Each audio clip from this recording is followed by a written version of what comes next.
శంకరుడు సౌందర్యలహరిలో సుధామప్యాస్వాద్య ప్రతిభయజరా మృత్యుహరిణీం అన్న శ్లోకంలో ఆమె త్రైలోక్య రక్షణ సిద్ధాంతాన్ని ఆవిష్కరించారు.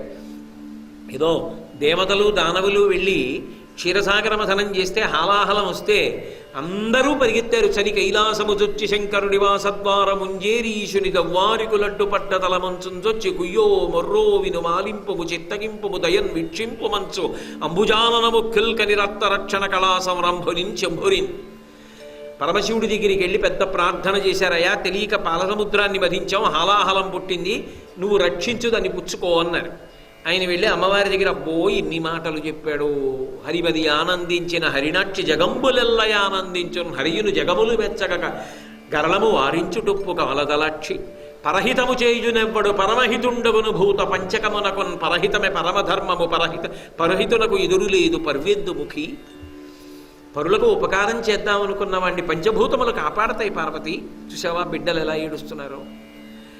మనం తల్లిదండ్రులు ఉండగా వాళ్ళు అలా ఏడవడమా? నిత్యాయ త్రిగుణాత్మనే పురజితే కాత్యాయని శ్రేయసే సత్యాయ అద్య కుటుంబినే మునిమన ప్రత్యక్ష చిన్మూర్తయేని కదా. మనం లోకానికి ఆది దంపతులం కదా. మనం తల్లిదండ్రులు ఉండగా బిడ్డలు అలా ఏడవడమా? ఏమంటారు? హాలాహలం పుచ్చేసుకుంటాను అంటే నేను ఆ హాలాహలం పుచ్చుకుంటే నాకు ఏమైనా అయిపోతుందని పార్వతి భయపడుతున్నావా? ఏం బెంగపెట్టుకో. నేను ద్రాక్ష పండుని నోట్లో ఎలా పడేసుకుంటానో అంత తేలిగ్గా పడేసుకుంటా. శిక్షింతు హాలాహలమును భక్షింతును మధుర సూక్ష్మ ఫలరసము క్రియన్ రక్షింతు ప్రాణికోట్లను వీక్షింపుము నీవు నేడు వికచాబ్జముఖి. ఆ హాలాహలాన్ని శిక్షిస్తా. ద్రాక్ష పండుని పట్టుకున్నాడు పట్టుకుంటా, నోట్లో పడేసుకుంటా.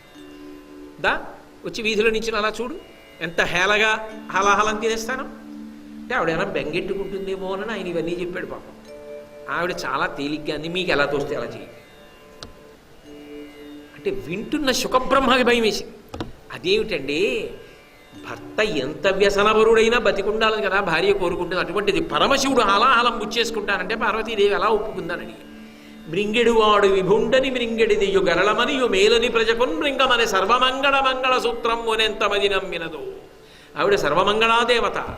ఆవిడ మెడలో మంగళసూత్రం ఉండగా పరమశివుడికి ఏమవుతుంది? హాలాహలం తాగితే అందుకు బుచ్చేసుకోమని. ఆవిడ లోకరక్షణ చేయవయా అన్న కారణం చేత శంకరుడు ఆ రోజున హాలాహల భక్షణం చేయలే, లోకములను కాపాడలా. అసలు అక్కడ వరకు ఎందుకండి? ప్రతి క్షణం ఆవిడ మనని కాపాడుతూనే ఉంది.